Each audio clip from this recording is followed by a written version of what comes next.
Now that's a leading edge. That's going to be out.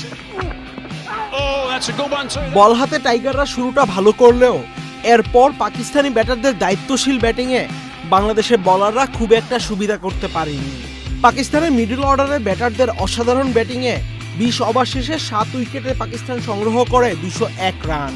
One ডাউনে bat করতে নামা হারিস 18 বলে করেন 31 রান। অধিনায়ক সালমান আলী আগা 34 বলে করেন 56 রান। হাসান নেওয়াজ করেন 22 বলে 44 রান। কেসারেন শেকড় থেকে শিখরে সাদাব খান খেলেন 25 বলে 48 রানের ঝড়ো ইনিংস।